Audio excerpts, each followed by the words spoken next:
Assalamualaikum warahmatullahi wabarakatuh. Perkenalkan, nama saya Muhammad Ihya Ulumuddin. Saya adalah mahasiswa YN Syah Nurjati Cirebon, jurusan Akuntansi Syariah. Di sini saya akan menjelaskan pengertian kinerja keuangan perusahaan. Nah, apa sih kinerja keuangan perusahaan itu? Keuangan kinerja perusahaan itu merupakan suatu analisis yang dilakukan untuk melihat sejauh mana suatu perusahaan itu telah melaksanakan dengan menggunakan aturan-aturan pelaksanaan keuangan secara baik dan benar, seperti dengan membuat suatu laporan keuangan yang telah memenuhi standar dan ketentuan dalam SAK, Standar Akuntansi Keuangan atau GAAP. Fahmi. Lalu selanjutnya itu ada prosedur analisis kinerja keuangan. Menurut Juningan, analisis kinerja keuangan merupakan proses pengkajian secara kritis terhadap keuangan, baik menyangkut review data, menghitung, mengukur, menginterpretasi, dan memberi solusi terhadap keuangan pada suatu periode tertentu. Dengan demikian, prosedur analisis meliputi tahapan sebagai berikut yang saya akan jelaskan. Yang pertama ada review dan laporan. Aktivitas penyesuaian data laporan keuangan terhadap berbagai hal, baik sifat atau jenis perusahaan yang melaporkan maupun sistem akuntansi yang berlaku. Sistem akuntansi yang diterapkan dalam memberi pengakuan terhadap pendapat dan biaya akan menentukan jumlah pendapatan maupun data yang dihasilkan perusahaan. Dengan demikian, kegiatan mereview merupakan jalan menuju suatu hasil analisis yang memiliki tingkat pembiasaan yang relatif kecil. Lalu yang selanjutnya itu ada menghitung. Dengan menggunakan berbagai metode dan teknik analisis dilakukan perhitungan-perhitungan, baik metode perbandingan, persentase, perkomponen, analisis rasio keuangan, dan masih banyak lainnya. Dengan metode atau teknik apa yang akan digunakan dalam perhitungan sangat bergantung pada tujuan analisis. Lalu yang selanjutnya itu ada membandingkan atau mengukur. Langkah berikutnya adalah melakukan perhitungan. Langkah perhitungan itu adalah membandingkan atau mengukur. Langkah ini diperlukan guna mengetahui kondisi hasil perhitungan tersebut. Apakah sangat baik, atau sedang, atau kurang baik, dan seterusnya. Lalu menurut Syamsuddin, pada pokoknya ada dua cara yang dapat dilakukan dalam membandingkan rasio finansial perusahaan, yaitu cost dan time series analysis. Cost itu merupakan suatu cara mengevaluasi dengan jalan membandingkan rasio-rasio antara perusahaan yang satu dengan perusahaan lainnya yang sejenis pada saat bersamaan. Dengan menggunakan pembandingan cross, haruslah dipenuhi persyaratan. Yang pertama ada perusahaan harus sejenis. Lalu yang selanjutnya itu periode atau tahun pembandingan sama. Lalu ada ukuran atau size perusahaan relatif sama benar. Analisis dapat menggunakan data rasio industri untuk melakukan cost section dengan tetap memenuhi persyaratan perbandingan di atas.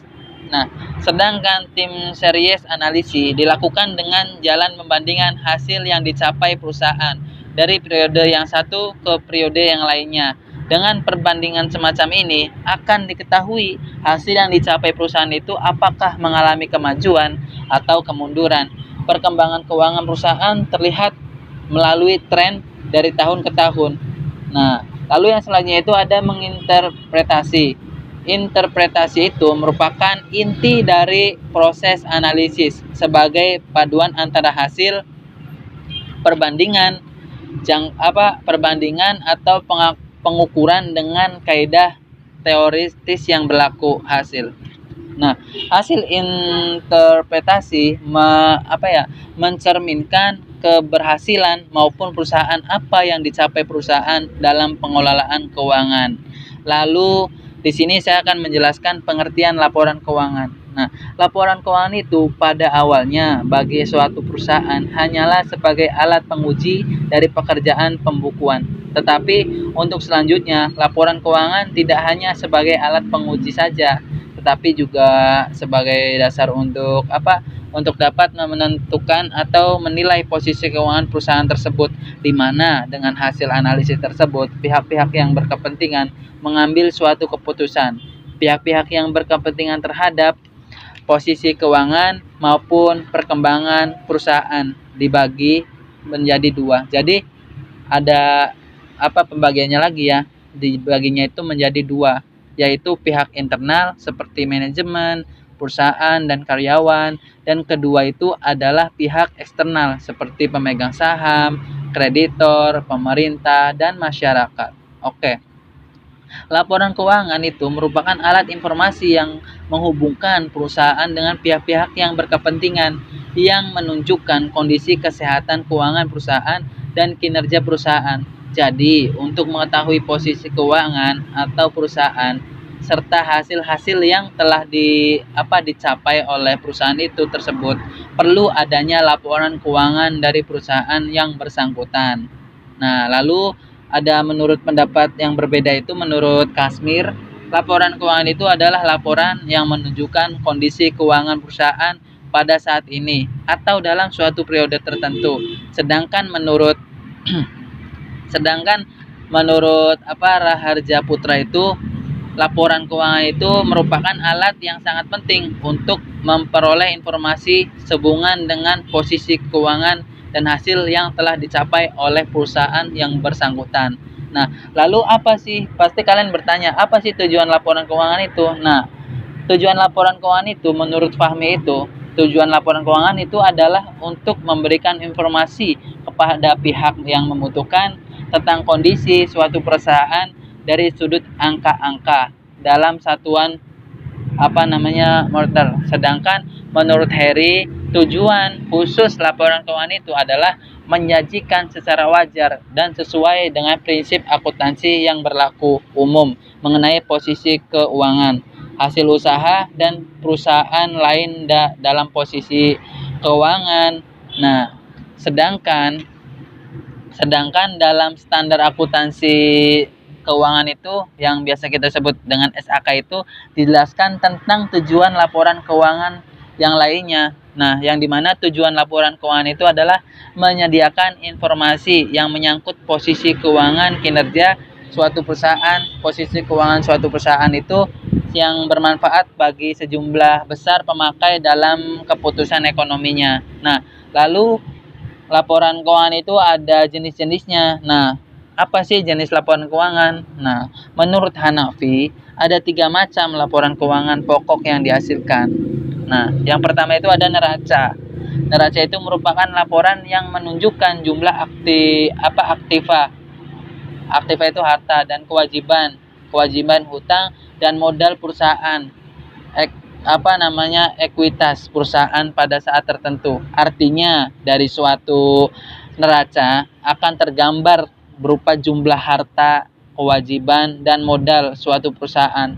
Berdasarkan definisi tersebut, maka dapat dikatakan bahwa neraca itu merupakan laporan keuangan yang memberikan informasi terhadap posisi keuangan perusahaan, baik mengenai keadaan harta, hutang, dan modal pada saat tertentu dengan tujuan memberikan gambaran mengenai posisi keadaan keuangan perusahaan pada saat tertentu. Lalu yang selanjutnya itu ada laporan laba rugi. Nah, laporan laba rugi ini menunjukkan kondisi usaha atau perusahaan dalam suatu periode tertentu. Artinya laporan laba rugi harus dibuat dalam suatu siklus operasi atau periode tertentu guna mengetahui jumlah jumlah perolehan pendapatan dan biaya yang telah dikeluarkan sehingga dapat. Nah, lalu yang selanjutnya itu analisis laporan keuangan. Nah, pengertian analisis laporan keuangan itu adalah merupakan salah satu cara untuk mengetahui kinerja perusahaan dalam suatu periode. Oleh karena itu, sebelum menganalisis laporan keuangan, maka terlebih dahulu harus memenuhi hal-hal yang berkaitan dengan laporan keuangan. Nah, selanjutnya itu ada arti lainnya. Analisis laporan keuangan itu adalah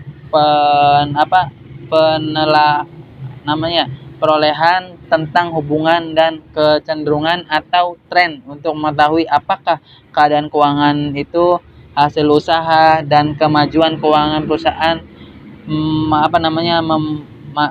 memuaskan atau tidak memuaskan. Nah, lalu ada tujuan analisis laporan keuangan ya, di mana tujuannya itu yang pertama untuk mengetahui posisi keuangan perusahaan dalam suatu periode tertentu, baik harta, kewajiban, modal maupun hasil usaha yang telah dicapai untuk beberapa periode. Yang selanjutnya itu untuk mengetahui kelemahan apa saja yang menjadi kekurangan perusahaan. Lalu yang selanjutnya itu ada untuk mengetahui kekuatan yang dimiliki. Jadi dengan analisis laporan keuangan itu kita bisa mengetahui kekuatan yang dimilikinya. Lalu ada ya untuk mengetahui langkah-langkah perbaikan apa saja yang perlu dilakukan. Nah, yang terakhir itu untuk melakukan penilaian kinerja manajemen ke depan, apakah perlu penyegaran atau tidak karena sudah dianggap berhasil atau gagal. Nah, lalu metode dan teknik analisis laporan keuangan. Nah, teknik analisis laporan keuangan itu dapat dibedakan menjadi analisis perbandingan laporan keuangan, yang dimana merupakan teknik analisis dengan cara membandingkan laporan keuangan dari periode tertentu atau lebih dengan menunjukkan perubahan baik dalam jumlah absolut maupun dalam persentase relatif. Nah, lalu yang kedua ada analisis tren, yang dimana analisis tren itu merupakan teknik analisis untuk mengetahui keadaan keuangan, apakah menunjukkan kenaikan atau penurunan. Hal ini membedakan antara kedua teknik ini adalah tahun dan periode perbandingan. Apakah analisis perbandingan menggunakan tahun sebelumnya sebagainya tahun perbandingan, maka analisis menggunakan tahun dasar PO sebagai tahun perbandingan. Lalu yang selanjutnya itu ada analisis persentase per komponen. Teknik analisis untuk mengetahui persentase investasi pada masing-masing aktiva terhadap total aktiva sebelumnya. Juga untuk mengetahui berapa besar proporsi setiap pos aktiva maupun utang terhadap keseluruhan atau total aktiva maupun utang. Nah, lalu selanjutnya itu ada analisis break-even, merupakan teknik analisis untuk mengetahui tingkat penjualan yang harus dicapai agar perusahaan tidak mengalami kerugian. Tetapi pada tingkat penjualan tersebut perusahaan belum memperoleh keuntungan. Nah, lalu menurut pendapat yang lainnya, teknik analisis laporan keuangan adalah sebagai metode komparatif. Lalu metode ini itu digunakan dengan memanfaatkan angka-angka laporan keuangan dan membandingkannya dengan angka-angka laporan keuangan lainnya. Perbandingan ini dapat dilakukan melalui perbandingan yang saya akan sebutkan di bawah. Nah, yang pertama perbandingan dalam beberapa tahun. Nah, lalu yang kedua itu perbandingan 1 tahun. Lalu yang ketiga itu perbandingan dengan perusahaan terbaik. Lalu ada perbandingan dengan angka-angka standar industri sejenis. Lalu yang terakhir itu ada perbandingan dalam budget atau anggaran perusahaan. Nah, lalu yang selanjutnya itu tren analisis.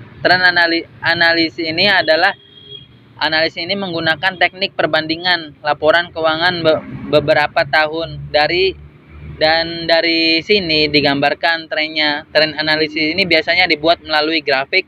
Untuk itu perlu dibantu oleh pengetahuan statistik, misalnya menggunakan linear programming atau rumus Square, dan rumusnya itu Y sama dengan A tambah BX.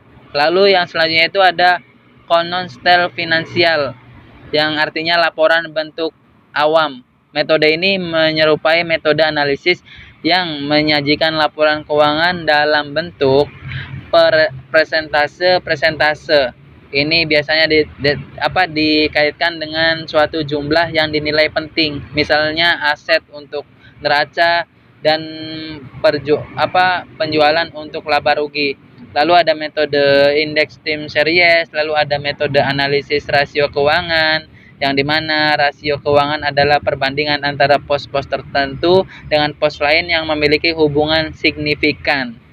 Nah, berarti mempunyai hubungan signifikan. Lalu analisis rasio keuangan. Pengertian rasio keuangan.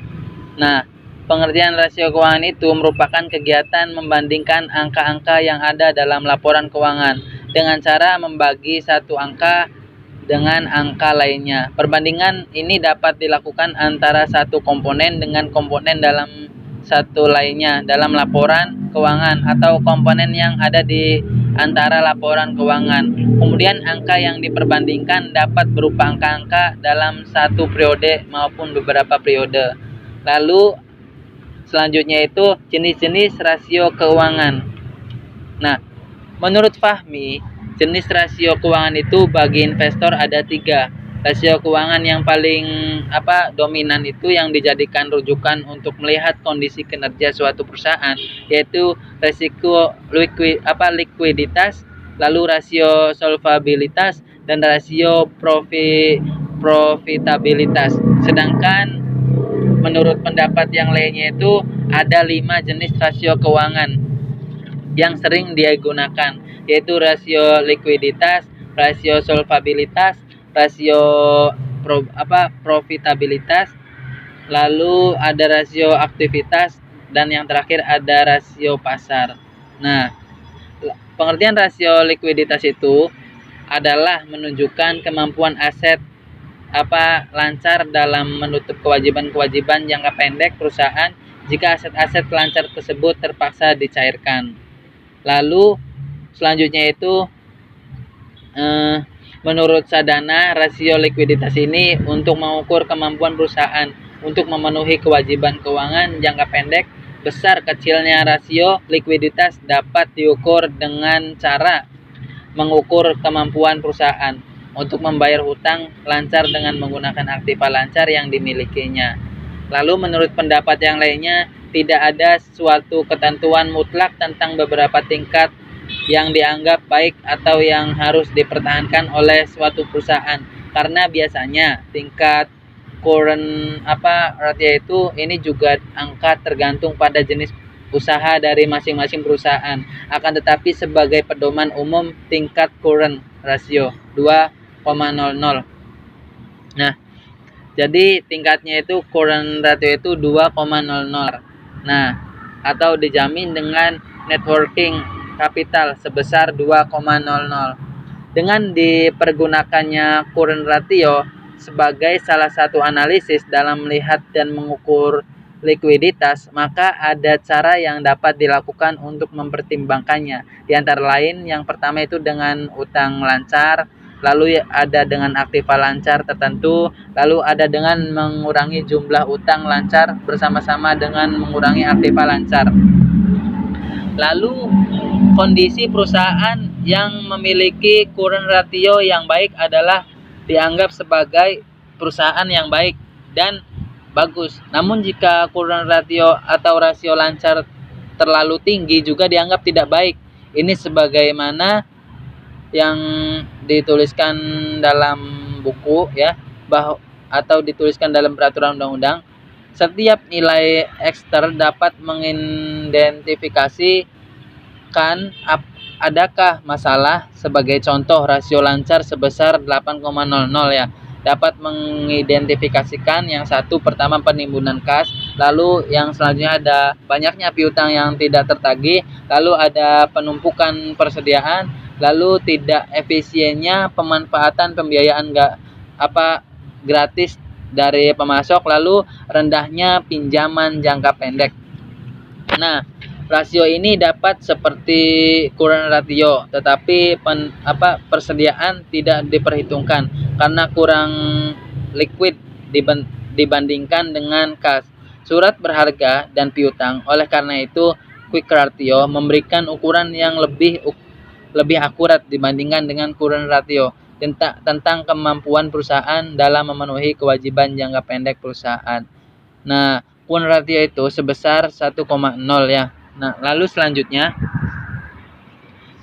itu gambaran likuiditas yang lebih tepat hanya apabila persediaan sulit untuk dijual dengan segera tanpa menurunkan nilainya. Dengan kata lain, apabila persediaan dapat dijual dengan segera tanpa menurunkan nilainya, maka pengguna current ratio itu lebih disukai sebagai pengukuran tingkat likuiditas perusahaan secara menyeluruh. Oke, itu saja penjelasan dari saya. Mungkin selanjutnya akan dibahas oleh Muhammad Fahri Abdul Jalil.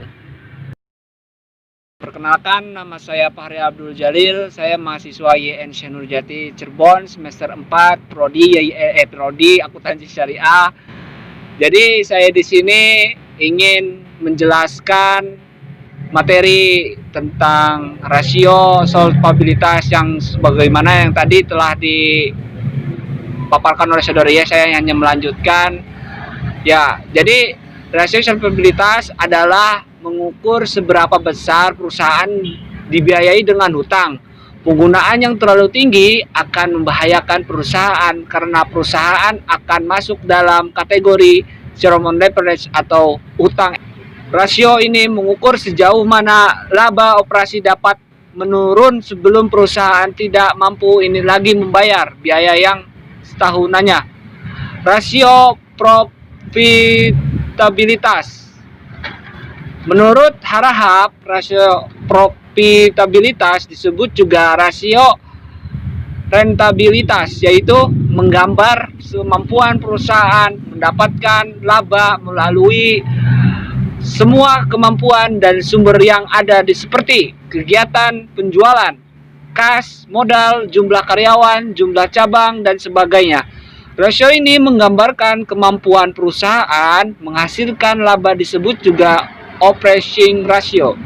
Menurut Brigham dan Houston, profitabilitas adalah hasil akhir dari sejumlah kebijakan dan keputusan yang dilakukan oleh perusahaan.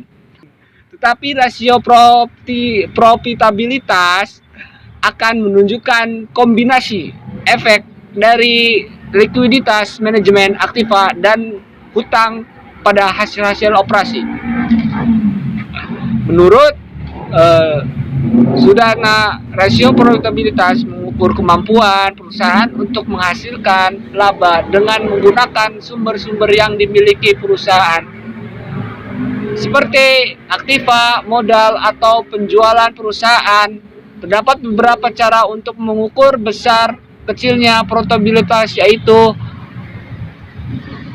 ROA menunjukkan kemampuan perusahaan untuk menghasilkan laba setelah pajak. Rasio ini penting bagi pihak manajemen untuk mengevaluasi efektivitas dan efisiensi manajemen perusahaan dalam mengelola seluruh aktiva perusahaan. Semakin efisien penggunaan aktiva perusahaan, atau dengan kata lain, dengan jumlah aktiva yang sama bisa dihasilkan laba yang lebih besar dari sebaliknya. ROE menunjukkan kemampuan perusahaan untuk menghasilkan laba setelah pajak dengan menggunakan modal sendiri yang dimiliki perusahaan. Rasio ini penting bagi pihak pemegang saham untuk mengetahui efektivitas dan efisiensi penghasilan modal sendiri yang disebutkan oleh pihak manajemen perusahaan. Semakin tinggi rasio ini berarti semakin efisiensi penggunaan modal sendiri yang dilakukan oleh pihak manajemen perusahaan. Yang ketiga itu ada profit margin ratio. Ya, jadi profit margin ratio ini adalah mengukur kemampuan perusahaan untuk menghasilkan laba dengan menggunakan penjualan yang dicapai perusahaan. Semakin tinggi rasio ini menunjukkan bahwa perusahaan semakin efisiensi dalam menjalankan operasinya. Profit margin ratio dibedakan menjadi rasio ini menunjukkan kemampuan perusahaan untuk menghasilkan laba bersih dari penjualan yang dilakukan perusahaan. Rasio ini mencerminkan efisiensi seluruh bagian yang produksi, yaitu produksi, personalia, pemasaran, dan keuangan yang ada dalam perusahaan. Rasio ini mengukur kemampuan untuk menghasilkan laba sebelum bunga dan pajak dengan penjualan yang dicapai perusahaan. Rasio ini menunjukkan efisiensi bagian produksi, personalia, serta pemasaran dalam menghasilkan laba. Rasio ini mengukur kemampuan untuk menghasilkan laba kotor dengan penjualan yang dilakukan perusahaan. Rasio ini menggambarkan efisiensi yang dicapai oleh bagian produksi.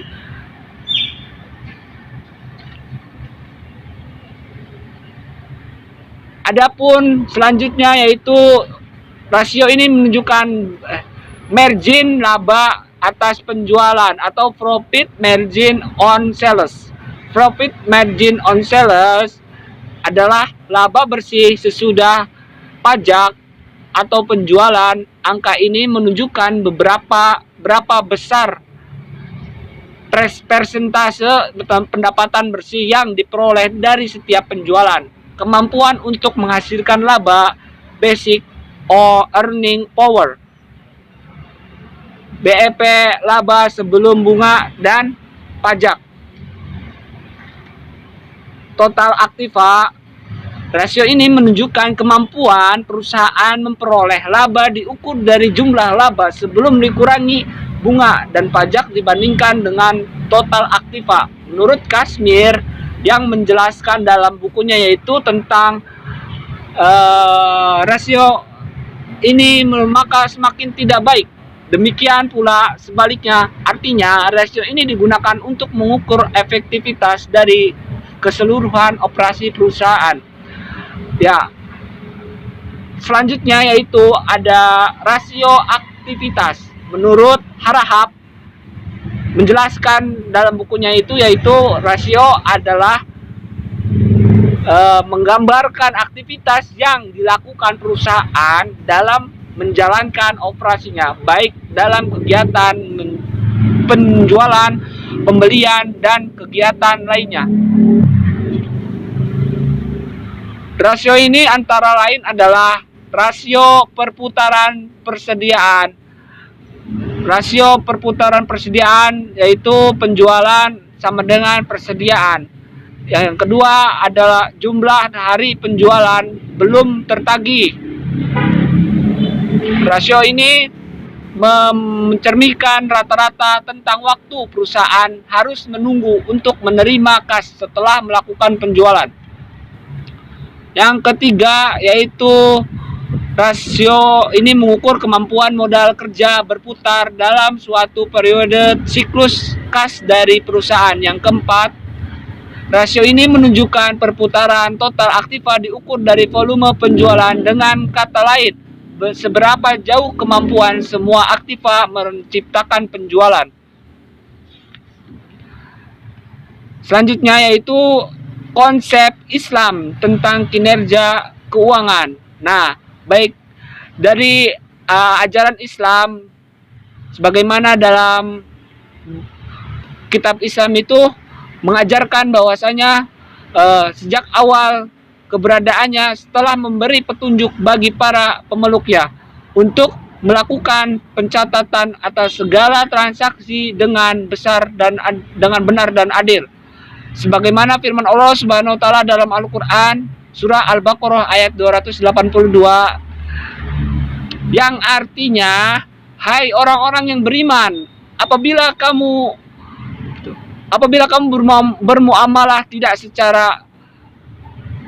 secara tunai untuk waktu yang ditentukan, hendaklah kamu menuliskannya dan hendaklah seorang penulis di antara kamu memeluknya dengan besar, dan janganlah penulis enggan memeluknya sebagaimana Allah mengajarkannya, maka hendaklah ia menulis, dan hendaklah orang yang berhitung itu mengimlakan apa yang akan ditulis ini, dan hendaklah itu terbawa, dan hendaklah ia bertakwa kepada Allah Tuhannya, dan janganlah ia mengurangi sekalipun daripada hutangnya. Jika yang berhitung ia orang yang lemah akalnya dan lemah atau keadaannya, akan dia sendiri tidak mampu mengimlakan, maka hendaklah walinya mengimlakan dengan jujur, dan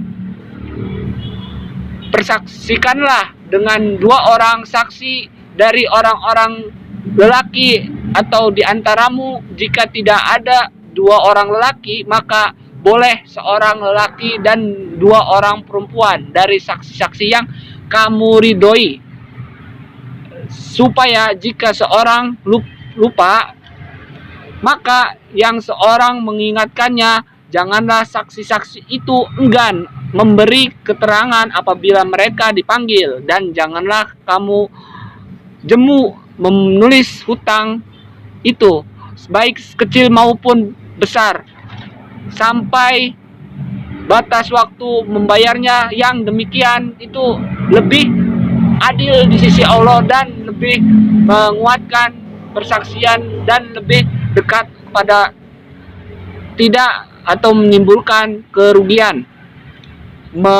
bermuamalah, kecuali jika muamalah itu perdagangan tunai yang kamu jalankan di antara kamu, maka tidak ada dosa bagi kamu. Sekian dari saya, kurang lebihnya mohon maaf. Apabila banyak kesalahan, tolong maafkan.